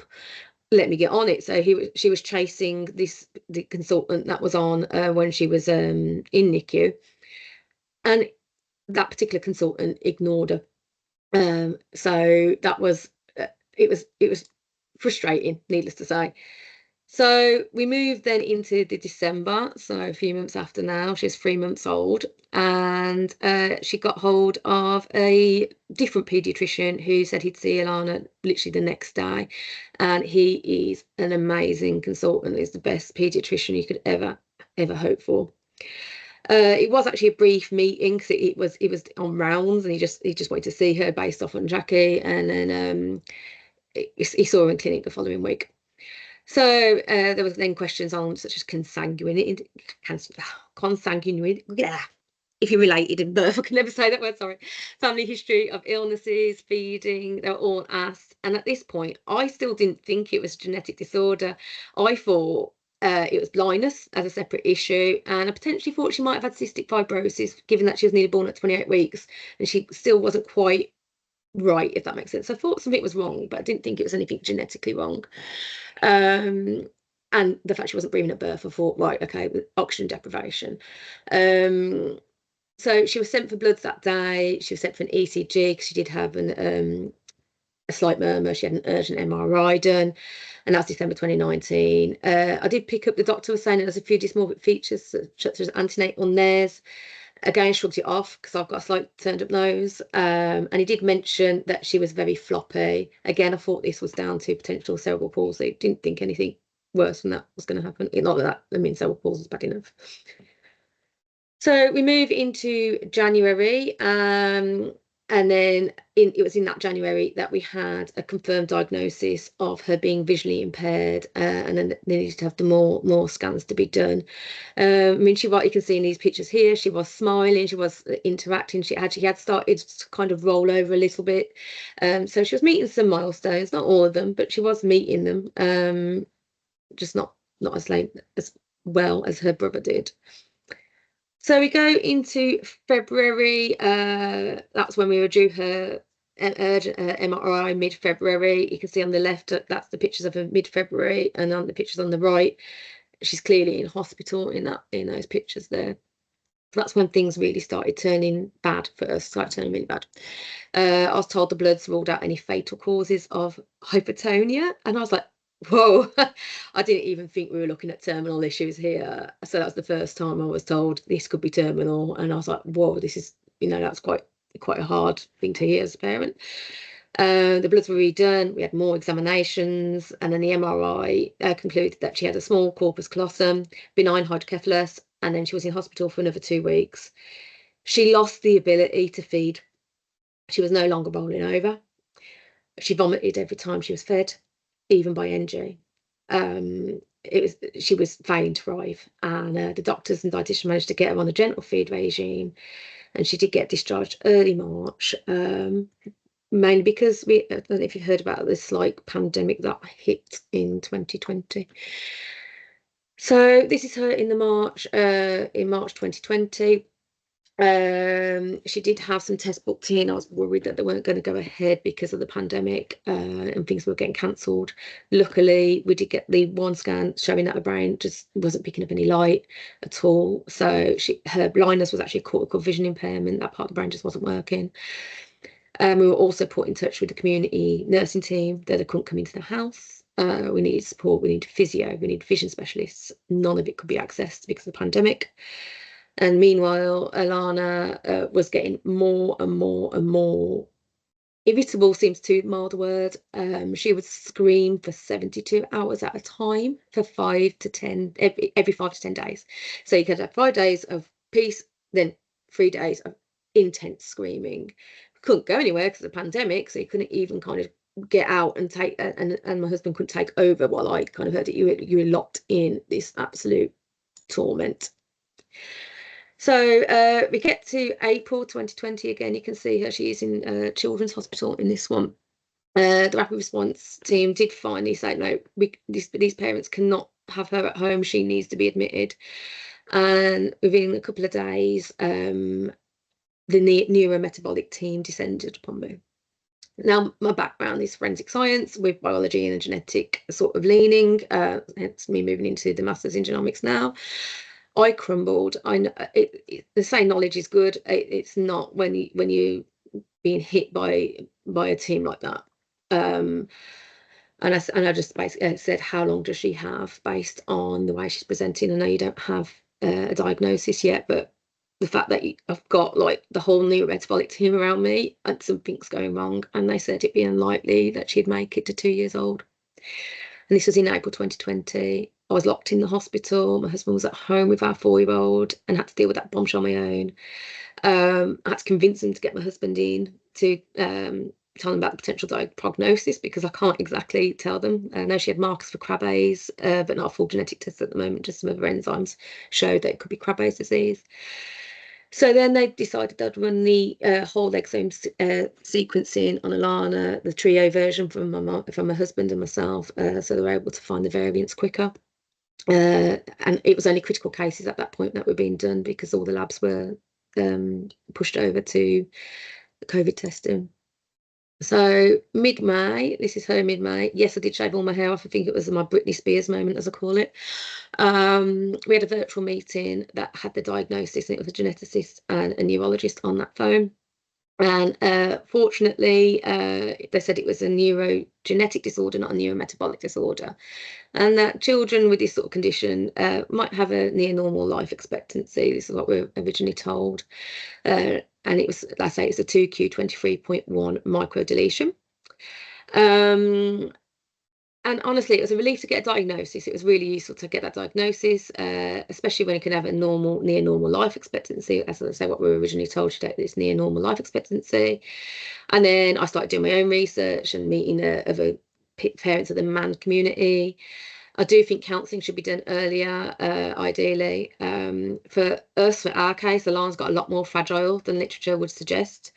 We suspect she might have another pathogenic variant, which I'll come into a bit later. And then, even though she's recorded as a relative rare, I just think some maybe they just haven't been diagnosed. Because out of the community that we've got, the global community, you have to prove the diagnosis to join this community. She is the most severely disabled in that community. So yeah. So I'm going to just go through some little anecdotes that have happened over the time. So how to get it right from lived experiences. So some things that how to get it wrong, should I say. I'll start off with. I like to end on a positive if I can. So things that have been said to me over the times and it's like overemphasizing consanguinity or paternity. I know it's important, as I say, I'm doing genetics myself, and I know it's important that we know about child paternity and we know about like family links, because it's more likely to show up any recessive disorders. I get that. However, I know I got the ethical one. I ended up going to every single appointment, whether it was on the phone or in person, saying, "This is Lana. These are her symptoms. No, me and my husband are not married. Yes, I am sure he's the father." It's frustrating. It is really frustrating to keep saying that. So I don't know if there's anywhere that the NHS could flag up like a very quick summary of what's already said to save parents having to re-go over things. I know there's stigma around consanguinity as well. So patients who are in different cultures, if that is their culture and they've decided to have that, there's positives to being in marriages where they know the family. So just try not to get the stigma. Try not to make the parents feel blame that something's wrong with their children. It's not very good, really. So ask sensitively, avoid judgment. I think that's a key point for that one. I have had with her ophthalmologist in the January appointment. Kid you not, me and my husband, we are professionals. We understand you don't understand everything. I think Lucy mentioned something beautifully at the start. It's okay not to like know stuff, but be aware that there are a lot of people with rare disorders, even if you don't know they're one. So her first ophthalmologist, the doctor, Googled in front of us, eye problems children.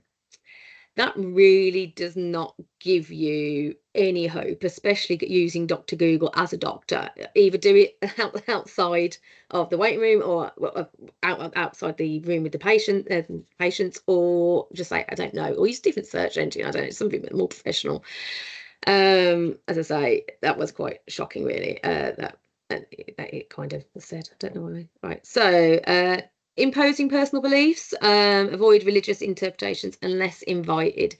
Some people have faith, some don't. That's okay. It's beautiful. It's perfect, personal to them.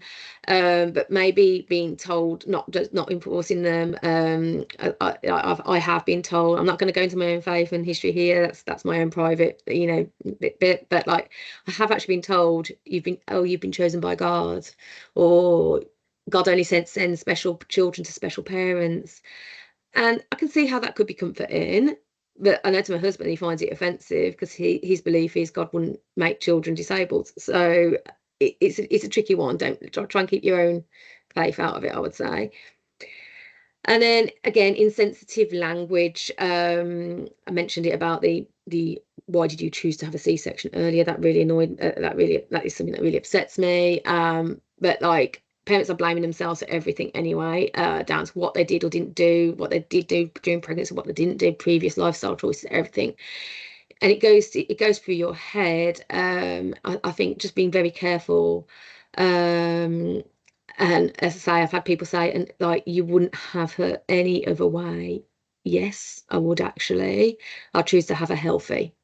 I wouldn't choose to be without her, but I would choose to have her healthy. So again, minimizing the condition. I've had a consultant turn around and pick her up and say, "Oh, she's got nothing, has she?" I've had comments of, "You're lucky you know so much about genetics and medicine." I'm like, how am I lucky about that? I think it actually makes it worse. Misjudging him, like I've also had like making sure that you inform parents possible prognosis in person before you put it in writing. I had a letter not that long ago saying children with Alana's level of disability tend to die at an early age. That's the first time I've been told that they think she's going to let life limit. And I'm like, yeah, have these conversations in person, because like you're lucky to, I think we've, like I said earlier, like you're lucky to know ignores the emotional burden. That's not good there. Delivering the serious news in writing first, discuss that prognosis in person. And then insensitive questions during pregnancy. That's my last one. So like with my youngest son, I was walking down a corridor and I had a clinician turn around to me and say, have you had it tested? And I found that quite funny in a weird kind of way, because that's that person's sort of personality. But firstly, yes, you know, it's kind of personal, and you shouldn't be having those conversations in a private place anyway. So I think the last one I wanted to go through, we've had to kind of get it wrong, is I had someone say, like, oh, ask me what I did for a living. I replied, because as I say, at the time I was doing forensic science, and I went, oh, and my husband, he's into engineering, he was at the time anyway, and it was a case of, oh, good genetics, and I turned around and laughed and went, no, not really. The doctors didn't know what to say. I did find it funny, but still, it's not quite right. I have had people ignore our parental expertise. Yes, it's very important that the clinician stays a clinician, but the patient or family may also have, they may come from medical backgrounds, but if they do come from medical background, great. If they don't, also great. But they will be the experts on their children. They know when something is off. You can feel it in the waters, especially when it's been long. So, but also be kind. I think sometimes with tougher parents, they can treat me as another medical profession at times. I know during lockdown, I was asked to do a full diagnostic on how she could track light. I was asked how she could do movement. I was asked, I am a mother first. I don't want to look at her as a patient or in a clinical way. So that's a bit I just want to say. So just make sure that you are aware of, yes, they're the expert, but also they're grieving, and they're trying to do go through all of that. So some things that have gone well, because as I say, this, you know, I've got an amazing team around her now, and I say they are like another family, and do that. So I've had doctors say, I say it's one size doesn't fit all. It's just for my own personal things. But I've had one wonderful clinician that asked me about Alana. I say, and flipped her abilities. It just says, so what can she do? And I thought, oh, I've not been asked that. And that was actually really nice to be asked, what can she do? And I was just like, oh, okay, that was really lovely. Okay, it highlights her strengths as opposed to her weaknesses, and I say I quite like that. Be clear early on what you're looking for. I know I do wish someone was clear early on that they were looking for potential possible genetic issues. I know when something's wrong, and I think it would have given me a bit more preparation and validity to some of my concerns that we did have. And listen and document. Like, so listen to concerns, don't brush them off, and just document them. I'm sure most of you do that already. So just take those instincts seriously. Where possible, involve families in making decisions. Remember, as clinicians, to go into the parent nature mode if needed, but also giving them the support and offer practical support. It's one thing I've found. Once you get a genetic diagnosis, I found, like, particularly with us, it's like, oh, you've got your condition now, go. Okay, well, where's my nurse support? You know, if you're looking at something, heaven forbid, it's cancer, you get diagnosed with cancer, you've got a specialist cancer person to help you and support you.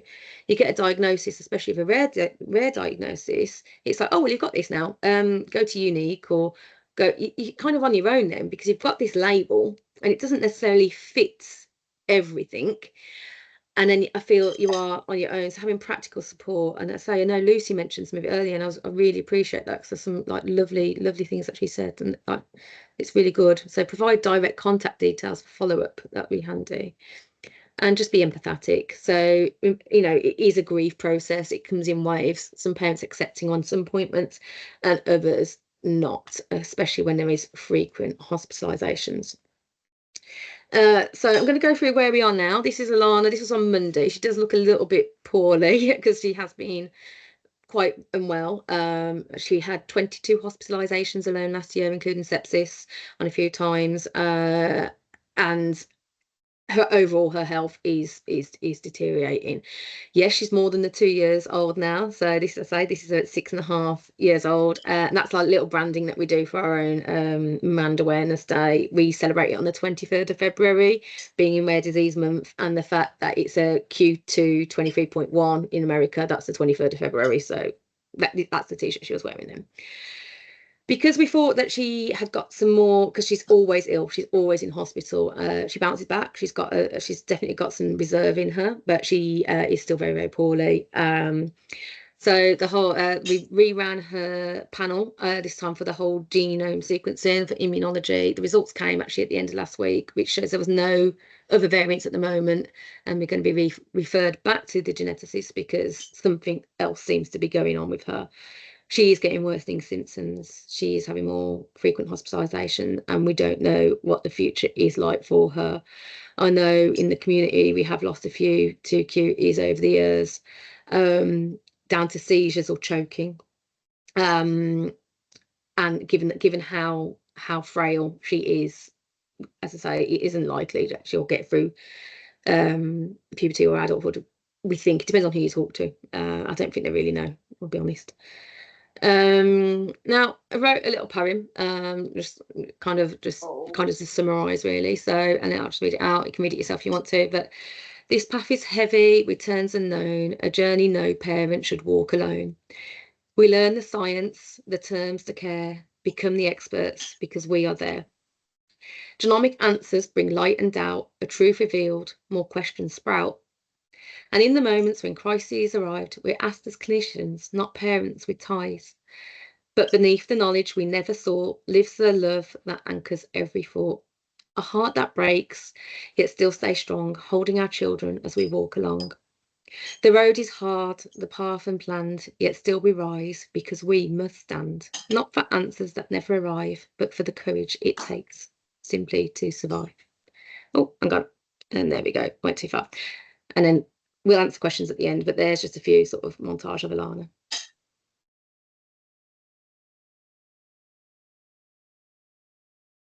Thank you so much, Cara. It's always really powerful to hear you speak about your family's story and about Alana. And so thank you so much for joining today.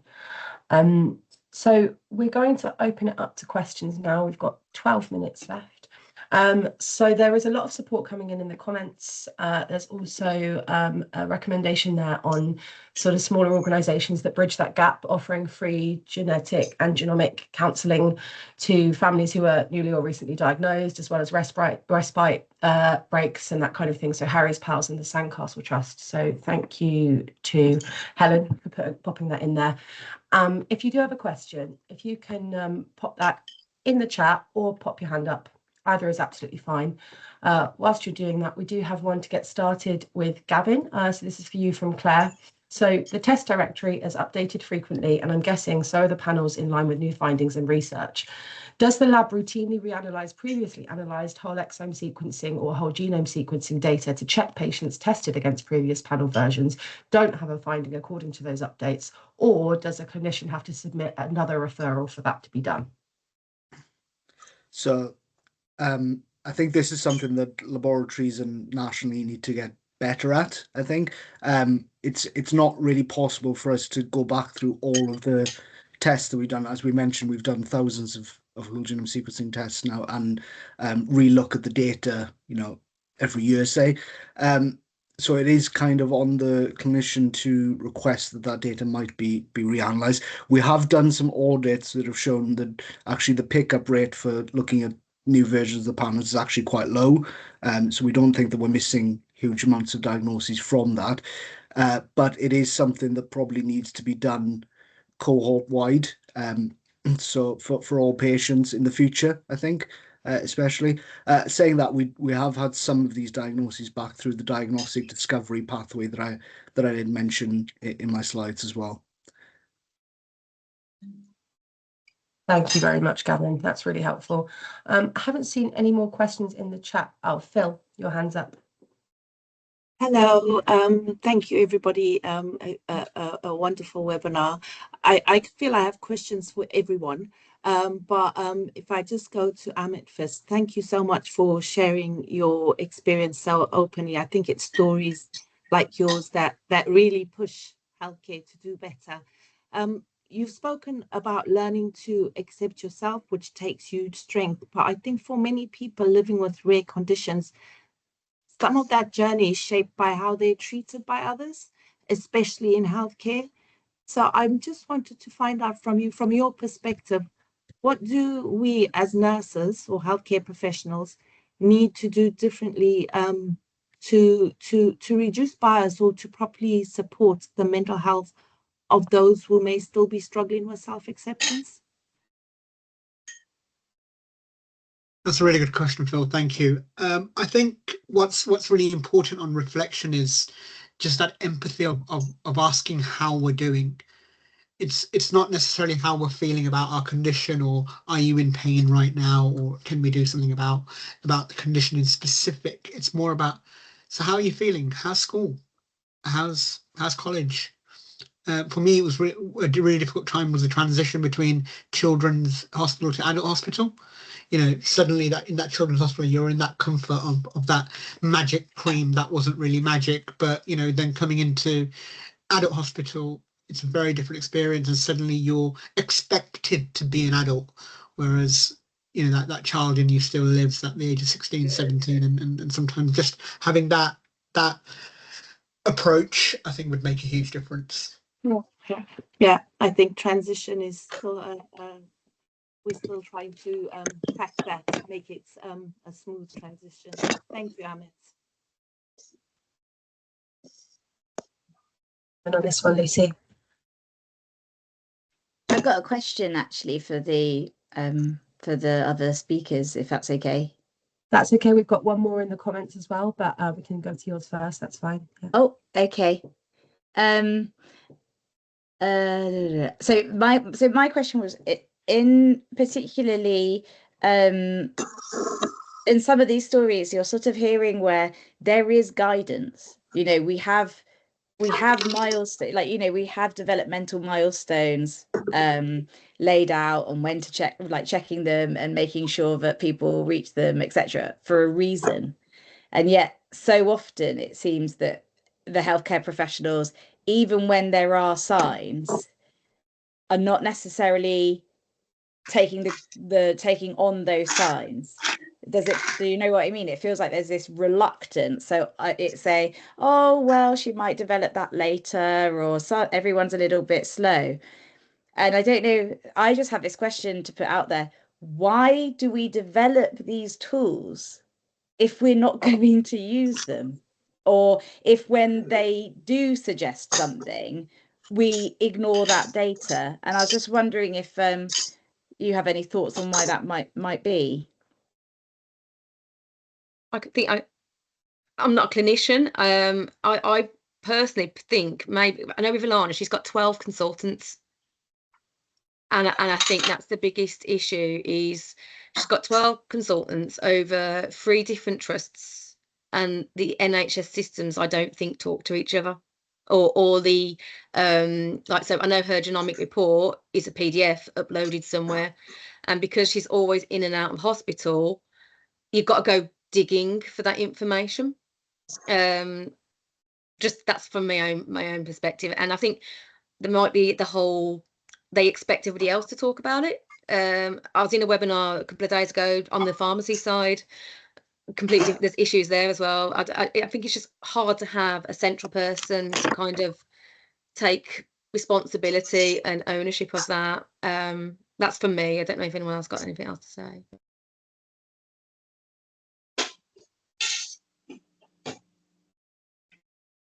I was just going to add that regarding the data interoperability kind of issues, and they are very much there, I think.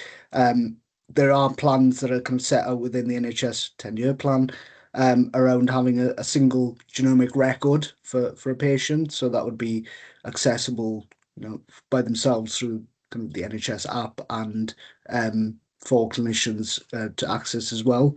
So I think that has been recognised as an issue, and I think there are plans in place to try to address that.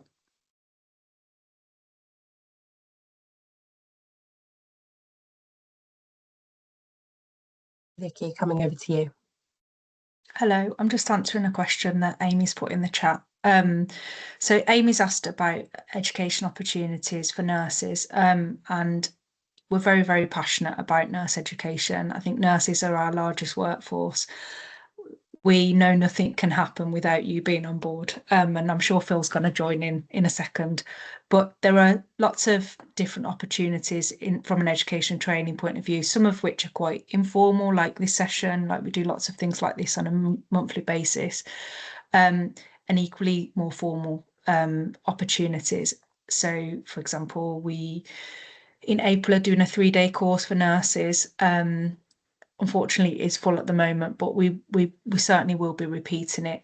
And I would suggest that anyone that's interested, nurse or otherwise, a good place to start is the QR code there, which is our mailing list. And such events will become available, and we sort of promote them in webinars and so on. But yeah, I think it's very much, I'm so sorry. I think it was Cara. Cara mentioned this amazing midwife. Like the first people that help come from all professions. We hear stories all the time about a healthcare visitor, or even like a family friend who's just like encourages someone, no, you need to push harder with your GP or whatever. So it's not down to doctors, it's not down to scientists, it's very much down to everybody, I think. And I think we could all benefit from more education in this area. So yeah, that's my answer to that question, I suppose. Phil, have you got anything to add? Well, yeah, just to add, there are lots of resources out there. There's a Nurse Genomics Learning Passport for nurses and for midwives that's available on the Genomics Education Program. And you have got the organizations like the alliances as well that can really support.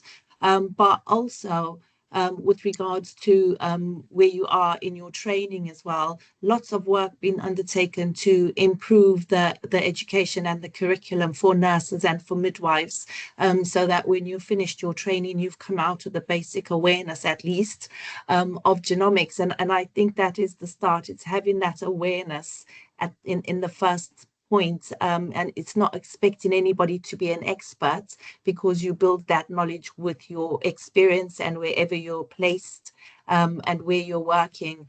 But having that basic awareness, knowing where to signpost patients, I feel that makes a huge difference, and it's really important. And so thank you for asking that, because it is a priority. We are all very passionate about ensuring that we have got knowledge when we've come into clinical practice, at whatever level that is. So thank you. I did have a question, kind of a little bit on that side as well, for both Cara and Melissa. Is just thinking about signposting. Were you supported with signposting to organizations or peer groups or any trusted information? And then also that emotional burden on parents, but what about that burden on siblings as well?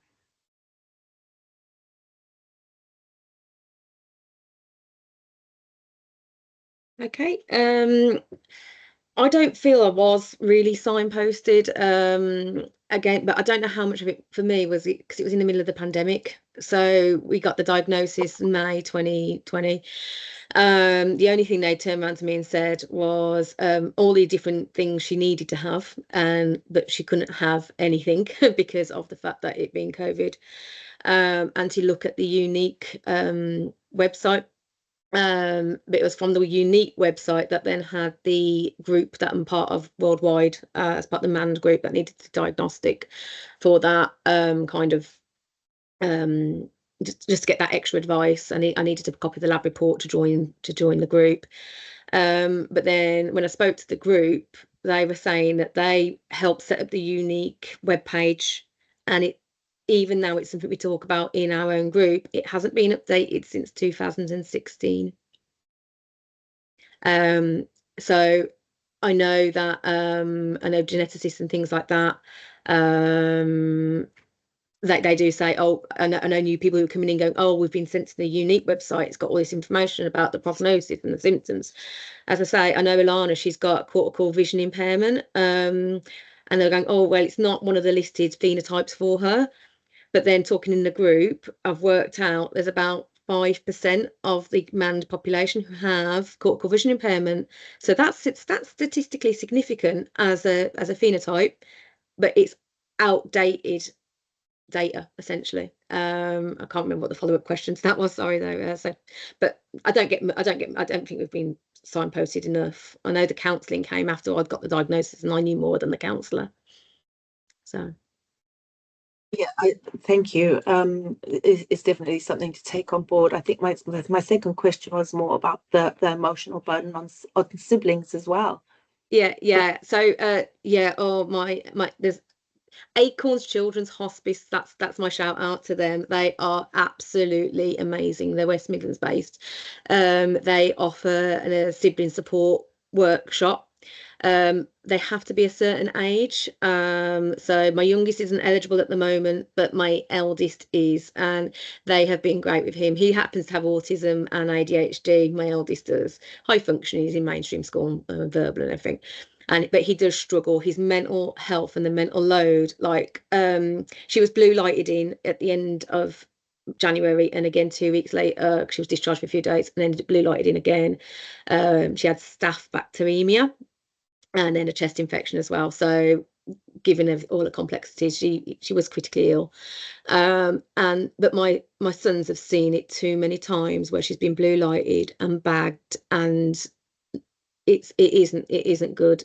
You can hear it in their play, going, oh, the baby's died, and it's horrendous. It is. Yeah. And I suppose that's, again, it's thinking about that, the healthcare professional, and thinking about our knowledge and awareness. It's not just the child in front of you, it's the entire family that we need to be thinking about supporting as well. Yeah. Mm-hmm. Thank you. Got a hand up from Lucy as well. Can I just quickly say that thank you for asking about siblings. Just from my experience, my brother died before I was born.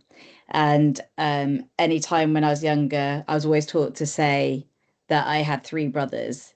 And then I'd get asked about it. And then when people would then say, what about that brother? I'd say, oh, he died. And then there'd be 2 things. One, I'd say, oh, I learned as a child to make adults feel better about this. Yeah.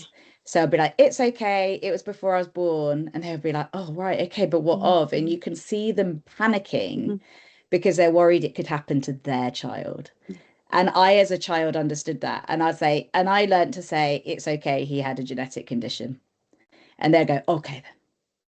But you just kind of, have to, as a child, you end up having to make it okay for adults who don't understand it. So I think that's a really important thing. And also that, but even if the person has died, they've passed on, that the family will still be living with that person forever and their memory. So it's really important. So I would just give a plug to Rare Minds, because a lot of families find that standard counselling isn't able to manage the complexities of rare disease.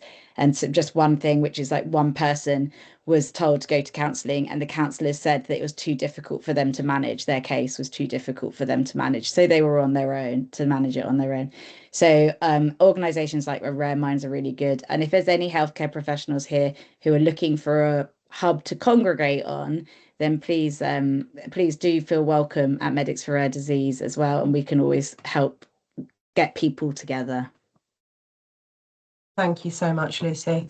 There aren't any more questions in the chat. I can't see any further hands, and we are at time. So just to say thank you so much to all of our presenters for joining us today and for sharing the information and stories that you shared with us. We've got so much support in the comments, and as ever, we'll keep the conversation going. So we will be sending out all of the stuff that you've seen in this session. Post-event, we'll be sending out the recording. Please share it with people, colleagues that weren't able to attend. And if you did sign up at the point of registration to our mailing list, you will be receiving a monthly update from us on the events that we run. We do these at least once a month on a sort of wide range of different conditions and different sort of aspects of genomics. But yeah, thank you so much to everybody for your time today. We hope you have a great rest of your day, great weekend, and we'll see you all very soon. Thanks, Thank everyone. you, everyone. Remember to show Bye. your stripes tomorrow. Thank Thank you so Bye-bye. much. Have a nice weekend.